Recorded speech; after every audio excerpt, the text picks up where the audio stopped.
ఉంది కదా, కాంగ్రెస్ పార్టీకి బీజేపీ పార్టీకి స్ట్రేట్ ముఖాముఖి పోరు అక్కడనే జరుగుతుంది కదా. కాంగ్రెస్ పార్టీ అక్కడ ఇర్రెలెవెంట్ అయిపోయింది కదా, 100 స్థానాల పైచిలకు గెలుచుకుంటున్నాము. మీరు అక్కడ కూడా ఇప్పటికి కూడా పోలరైజేషన్ చేసి ఆ 20 సీట్లో 25 సీట్లో గెలుచుకోవడం కోసం ప్రయత్నం చేస్తున్నారు. అది కూడా ముస్లిం బాహుల్య ప్రాంతాలనే గెలుపు మీది. మిగతా జర్నలైజ్ స్థానాల్లో మీరు గెలవలేకపోతున్నారు. అరే మీ ముఖ్యమంత్రి అభ్యర్థులు ఈ రోజు మనం చూస్తున్నాం న్యూస్, 28 మంది రాష్ట్ర మంత్రులు ఓడిపోతున్నారండి. డిఎంకే పార్టీలో, డిఎంకే ప్రభుత్వంలో ఉన్న 28 మంత్రులు వెనకంజలో ఉన్నారు ఇప్పుడు ప్రస్తుతం వచ్చిన సమాచారం ప్రకారం. అదేవిధంగా 12 మంది మంత్రులు వెస్ట్ బెంగాల్లో దీది ప్రభుత్వంలో ఉన్న 12 మంది మంత్రులు ఓడిపోతున్నారు ఈ రోజు. ఎందుకు అని అనుకుంటే మీరు అధికారాన్ని రాగానే అధికారం అదేదో మాకు పెద్దగా కిరీటం తెచ్చి బ్రేకింగ్ న్యూస్ అందుతుంది. సో 3వ రౌండ్ తర్వాత మమతా బెనర్జీ ముందంజలో ఉన్నారు. శుభేందు అధికారికి సంబంధించి ఫస్ట్ 8,461 ఓట్లు పొందారు. సో ఇప్పుడు మమతా బెనర్జీ ముందంజలో వచ్చారు భరత్. సో ఇప్పటిదాకా మమతా బెనర్జీ వెనకంజలో ఉంది అని అనుకున్నాం, మళ్ళీ 3rd రౌండ్ కి వచ్చేసరికి మళ్ళీ ముందంజలో కనిపిస్తుంది. సో అటు ఇటు దోబుచ్చులాడుతుంది. చూద్దాం అంటే ఎన్నికల కమిషన్ సంబంధించి ఒకసారి రౌండ్ భవానీపూర్ నియోజకవర్గం ఒకసారి నేను ఇప్పుడు చెక్ చేస్తాను. ఇప్పుడు ఏమని చెప్తుందో ఎన్నికల కమిషన్ సంబంధించి అధికారికంగా చెప్పిన దాని ప్రకారం భవానీపూర్ నియోజకవర్గం బాగన్పూర్. సో ఎంత లీడ్ అన్నారు మమతా బెనర్జీ? ఆల్మోస్ట్ 1,000+. సో ఇంతకుముందు దాదాపు 3,000 ఓట్ల లీడింగ్ లో శువేందు అధికారి ఉండే. టచ్ అండ్ గో కాన్స్టిట్యున్సీ ఇది. భవానీపూర్ లో 898 ఓట్ల ఆధిక్యంలో ఇప్పుడు మమతా బెనర్జీ ఉన్నారు. మూడు రౌండ్లు అయింది. 9,359 మమతా బెనర్జీ, శువేందు అధికారికి 8,461. ఒకసారి శువేందు అధికారి మాట్లాడుతున్నారు, ఏమన్నారో చూద్దాం. In favor of Narendra Modi. Modi ji's joy, পশ্চিম বাংলার জনগণের জয়। मेरा एक्सपेक्टेड है मेरा 4,500 लीड हुआ सेकेंड राउंड में, एक्सपेक्टेड है। हिंदू बहुल क्षेत्र था। গোটা রাজ্য থেকে খবর নিয়েছি 3 রাউন্ডের শেষে বিজেপি 165টা সিটে কমফোর্টেবলি এগিয়ে আছে গোটা রাজ্যের। আর নন্দীগ্রামে আমার 3rd রাউন্ডের শেষে আমার লিড আছে 6,777, অ্যাপ্রক্স 7,000। আর ভবানীপুরে আমার পোস্টাল ব্যালটে নন অফিসিয়াল লিড হয়েছে, আমি বলছি না, ওটা তো ইলেকশন কমিশন প্রপারলি বলবে। ফার্স্ট রাউন্ড ছিল মুসলিম এলাকা 63 নম্বর ওয়ার্ডে, আমার ডেফিসিট হয়েছিল অ্যাপ্রক্স 2,000। সেকেন্ড রাউন্ড ছিল হিন্দু এলাকা, আমিও 2,000 কাভার করেছি এবং এখন 2,200 ভোটে আমি লিড করছি ভবানীপুর অ্যাসেম্বলি থেকে। মমতা ব্যানার্জি পিছিয়ে গেছে। আমার সেকেন্ড রাউন্ডে 4,500 মতো লিড হয়েছে, থ্যাঙ্কস টু এভরি হিন্দু সনাতনী those who are cast in favour of me in ward number 63। Expected result 3, 4, 5, 77 number ward. এখানে মমতা ব্যানার্জি ভালো লিড নেবেন। আমি যা প্রথম থেকে বলেছি 7, 8, 9, 10 আমি ওই বড় লিড কভার করব এবং 10 রাউন্ডের পর থেকে আমি এগোতে থাকবো এবং expected Mamata Banerjee again defeat in Bhabanipur assembly. All Hindus are united in favour of Narendra Modi. মোদীজির জয়, পশ্চিম বাংলার জনগণের জয়। मेरा एक्सपेक्टेड है मेरा 4,500 लीड हुआ सेकेंड राउंड में, एक्सपेक्टेड है। हिंदू बोल సో శువేందు అధికారి చాలా క్లియర్ గా చెప్తున్నారు, భవానీపూర్ లో ఇప్పుడు మమతా బెనర్జీ లీడ్ ఉంది, ఎందుకంటే ఆ ముస్లిం ప్రాబల్యం కలిగిన ప్రాంతం. 3rd round, 4th round, 5th round లో ఆమెకు లీడ్ వస్తుందని ఆయనే చెప్తున్నారు. 3rd, 4th, 5th లో ఆమెకు లీడ్ వస్తుంది, తర్వాత మాత్రం నేనే గెలుస్తానని చెప్పారు. 2 రౌండ్ల తర్వాత ఆయన లీడింగ్ లో ఉండే, 3వ రౌండ్ లో లీడింగ్ లో శువేందు అధికారి దాటి మమతా బెనర్జీ 898 లీడ్ లో ఉన్నారు. బట్ నందిగ్రామ్ లో ఎలక్షన్ కమిషన్ ట్రెండ్స్ ఏం చెప్పలేదు, బట్ ఆయన చెప్పిన దాని ప్రకారం 3 రౌండ్ల తర్వాత 7,000 ఓట్ల లీడింగ్ లో నేను ఉన్నానని చెప్పారు. ఇది మోడీ విక్టరీ పూర్తిగా అని కూడా చెప్తున్నారు. ఒకసారి కేంద్ర హోంశాఖ సహాయ మంత్రి బండి సంజయ్ మాట్లాడుతున్నారు బెంగాల్ ఫలితాల గురించి, ఏమంటారో చూద్దాం.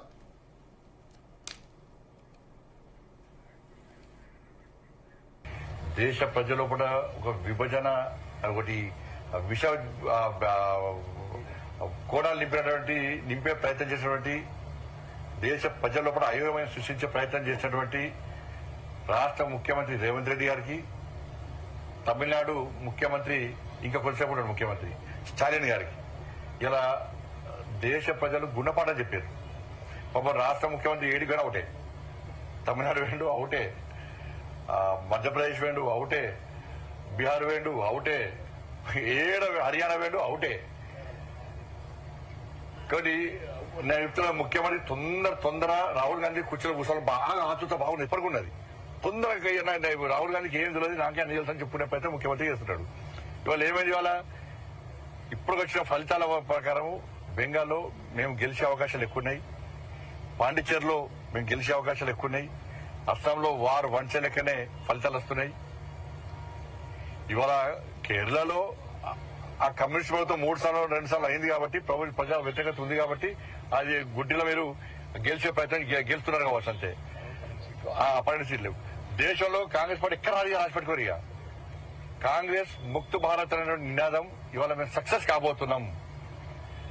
ఇవాళ అనేక రాష్ట్రాలు ఇవాళ బెంగాల్ మాకు కొత్తగా యాడ్ అవుతుంది. ఇవాళ ఇట్లా ఇంకా రాబోయే ఎన్నికలు కూడా నరేంద్ర మోడీ గారి నేతృత్వంలోని ఎన్డీఏ ప్రభుత్వాలు ఈ దేశంలో డబుల్ ఇంజన్ సర్కార్ ఏర్పడబోతున్నాయి. అంతటా కూడా ఇలా బెంగాల్ ఫలితాల కోసం దేశవ్యాప్తంగా భారతీయ జనతా పార్టీ కార్యకర్తలు ఎదురుస్తున్నారు. ఈ ఫలితాల బట్టిగా దాదాపు అనేక మంది కార్యకర్తలు బలిదానం అయిపోయారు. బంగ్లాదేశ్ గుండాల చేతుల మా కార్యకర్తలు బలిదానం అయిపోయారు, మా కార్యకర్తల కుటుంబాలు బలైపోయినాయి. దాన్ని దృష్టిలో ఉంచుకొని ఇటీవల బెంగాల్ గెలవాలి, పశ్చిమ బెంగాల్ గెలవాలని ఒక ఆతృతతో ఇలా ఫలితాల కోసం ఎదురుస్తున్నారు. పశ్చిమ బెంగాల్ కు సంబంధించి అక్కడ ఏ పార్టీ అధికారంలో ఉంటే అందుకు భిన్నంగా కేంద్రంలో అధికారంలో ఉంటుందని ఒక సెంటిమెంట్ కొనసాగుతుంది. అప్పుడు మళ్ళీ రాబోయే రోజుల్లో బీజేపీకి ఇబ్బంది మీరు వస్తారు. అందుకే అన్ని తారుమారైతున్నాయి, ఇప్పుడు ఫలితాలన్నీ తారుమారైతున్నాయి. మీ సర్వే ఫలితాలు తారుమారైనాయి అన్ని. నరేంద్ర మోడీ గారు ప్రభుత్వం కాకుండా ఏ ప్రభుత్వం వస్తుందని చెప్పు నాకు చెప్పండి.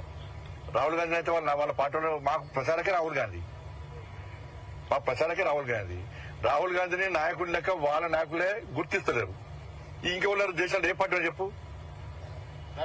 ఇలా ఇండియా అలయన్స్ మొత్తం కొట్టుకబిక్తుంది, గాలి మొత్తం కొట్టుకబిక్తున్నది. అది ఎక్కడ కూడా బిక్తున్నది. సర్ కారణం ఓట్లు తొలగించారు, కేంద్ర బలగాలను దించారు, ఎలక్షన్ కమిషన్ ను ప్రయోగించారు, ఇవన్నీ చేసి అనైతికంగా సర్ వల్ల నష్టం ఎవరు జరిగింది అంటే బంగ్లాదేశ్ కూడా వచ్చి ఈ దేశంలో వచ్చి ఓటేసిపోతే ఒప్పుకోవాలా చెప్పరాదు. ఈ దేశం కానోడు ఈ దేశంగా వచ్చి ఈ దేశంలో బాంబులు పెట్టి విధ్వంసాలు సృష్టించి ఈ దేశ పౌరులను చంపి ఈ దేశ ఆస్తులను కొల్లగొట్టి అక్రమంగా చొరబడి వాడు వచ్చి ఓటేస్తే ఒప్పుకుంటారా? దేశ ప్రజలు ఆలోచిస్తారా ఇలా? అందుకే సరే వచ్చింది కాబట్టి బంగ్లాదేశ్ ప్రజలు ఇలా బంగ్లాదేశ్ చొరబడిదారులకు దీని ద్వారా చిరవగీతం మారుతున్నది ఎన్డీఏ ప్రభుత్వం, నరేంద్ర ప్రభుత్వం. కాబట్టి ఫలితాలు ఈసారి ఇటీవల బీజేపీ అనుకూలంగా రావాల్సిందే, దీదీ సంగతి చెప్పాల్సిందే అని చెప్తున్నారు. ఇవాళ ఇప్పుడు తమిళనాడులో ఏఐడిఎంకేతో బీజేపీ జట్టు కట్టింది, కానీ అక్కడ టీవీకి అనుగుణంగా పుంజుకున్నది. ఎట్లా కూడా వచ్చి ఫలితానికి వస్తున్నాయి కదా, చూద్దాం. ఇంకా వాళ్ళ ఆ రాష్ట్ర ప్రజల నిర్ణయం, రాష్ట్ర ఏ ప్రజా నిర్ణయం శిరసావహించాల్సిందే. ధన్యవాదాలు. సో బండి సంజయ్ చెప్పిన దానిలో నాకు ఒకటి, ప్రతి భారతీయ జనతా పార్టీ కార్యకర్త ప్రతి జాతీయవాది కోరుకున్నారు. భారతీయ జనతా పార్టీ కార్యకర్తలు కాదు, జాతీయవాదులు అంటే దేశ క్షేమం కోరుకునే వాళ్ళు ప్రతి ఒక్కళ్ళు కూడా బెంగాల్లో మాత్రం బీజేపీ గెలవాలి. ఎందుకంటే వేరే కాంగ్రెస్ సిపిఎం లేదు కాబట్టి అక్కడ ఇన్ఫిల్ట్రేటర్స్ ని ప్రోత్సహిస్తోంది అన్న కారణంతో ప్రతి జాతీయవాది కోరుకున్నాడు. అది ఇవాళ జరుగుతోంది.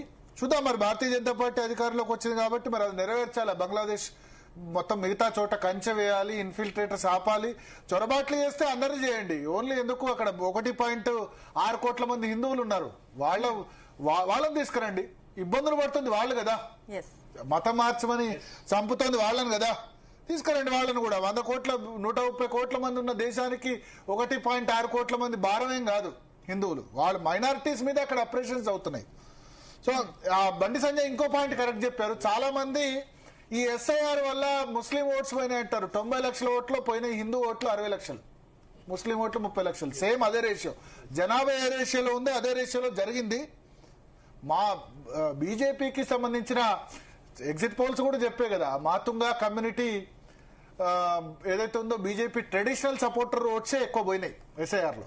ఆ విషయం కూడా అబ్జర్వ్ చేయాలి. ఎందుకంటే ఇప్పుడు చాలా విశ్లేషణలు వస్తాయి ఇక ఓడిపోయిన తర్వాత ఎందుకు ఓడిపోయింది, అందుకు ఓడిపోయింది, ఎస్ఐఆర్ వాళ్ళు ఓడిపోయింది, నచ్చని వాళ్ళు చెప్తారు. బట్ ప్రతి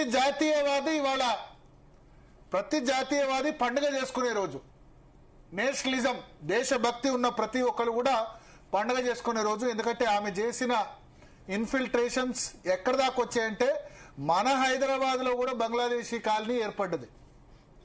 మన హైదరాబాద్ లో ఏం చేస్తారో తెలీదు, ఎక్కడ బాంబ్ బ్లాస్ట్ అయితే తెలియదు, భయం కదా, ఎవరు ఎక్కడి నుంచి వచ్చారో వాళ్ళు ఏం చేస్తారో తెలియదు కదా. హైదరాబాద్ లో బంగ్లాదేశీ కాలనీ ఏర్పడే పరిస్థితి వచ్చింది. మీకు మహేశ్వరంలో కూడా పోయి వీళ్ళు ఏమంటారు రోహింగ్యాలు ఉన్న పరిస్థితి.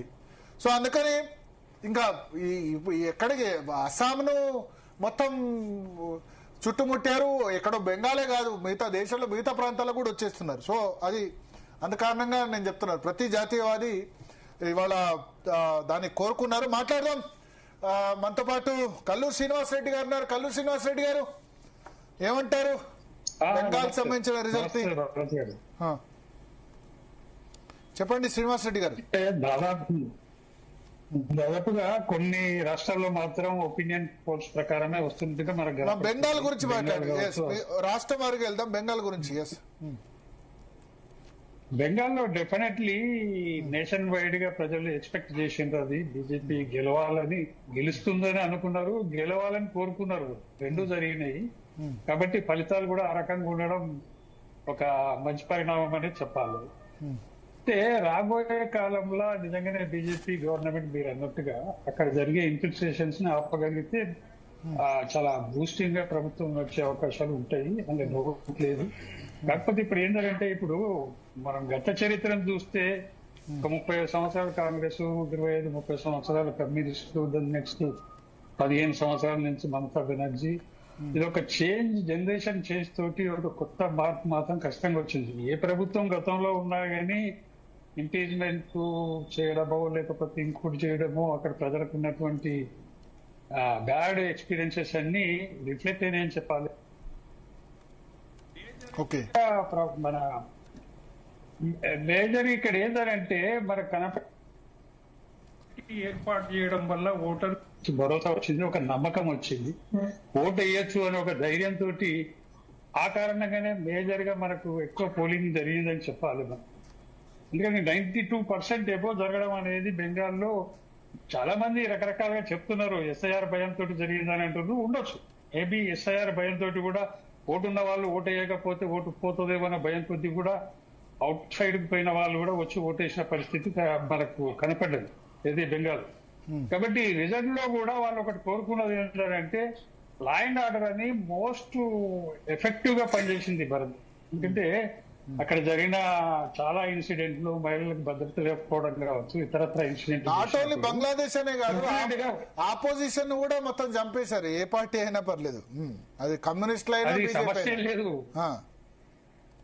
మేజర్ గా లాస్ట్ కు వస్తే భద్రలోక్ అనే వాళ్ళు మీకు గుర్తు ఉండే ఉంటది, కలకత్తా టౌన్ లో కావచ్చు, ఇతరతర టౌన్లలో ఉండే భద్రలోక్ కూడా బీజేపీని ఇష్టపడని ఓటర్లు కూడా ఈసారి బీజేపీకి ఓటేసినట్టుగా మనకు కనపడ్డది. లేకపోతే కలకత్తాలో ఉన్న 16 సీట్లలో మేజర్ గా బీజేపీ. మీ వాయిస్ కట్ అవుతుంది సార్, మళ్ళీ తీసుకుంది ఒక్క నిమిషం, మీకు క్లారిటీ వచ్చేంత వరకు. మానవతారయ్య గారు ఉన్నారు కాంగ్రెస్ పార్టీ నుంచి. మానవతారయ్య గారు, మానవతారయ్య గారు నమస్తే, చెప్పండి. నమస్తే. సో బెంగాల్ ఫలితాలు, ఓవరాల్ గా ఫలితాలు ఎట్లా ఉన్నాయి, మీకు ఏమనిపిస్తుంది? ఇప్పుడు ఎలక్షన్ కమిషన్ ట్రెండ్ ప్రకారం 121 బీజేపీ, 71 తృణమూల్ కాంగ్రెస్, బీజేపీఎం 1, ఏజేయూపీ 1, సిపిఎం 1. కాంగ్రెస్ పార్టీ ఖాతా తెరవలేదు అక్కడ, అఫ్ కోర్స్ ఎక్స్పెక్టెడే. కాంగ్రెస్ కు 3.19% ఓటింగ్ వచ్చింది, సిపిఎం కు 3.85%. బట్ రాహుల్ గాంధీ కూడా ఎక్కువ మమతా బెనర్జీని టార్గెట్ చేశారు ఎలక్షన్ క్యాంపెయిన్ లో. ఇప్పుడు అక్కడ ప్రజలు మమతా బెనర్జీ పాలన నుంచి స్పష్టంగా మార్పు కోరుకున్నారు. 15 ఏళ్ల నుంచి ఆమెను చూస్తున్నారు. ఆ పరిపాలనలో ప్రజలంతా ఆ పరిపాలన పట్ల వ్యతిరేకతతో ఉన్నారు. ఇది ప్రధాన కారణం. అదే విధంగా గతంలో 2021 జరిగిన ఎన్నికల్లో 77 స్థానాలు బీజేపీకి రావటం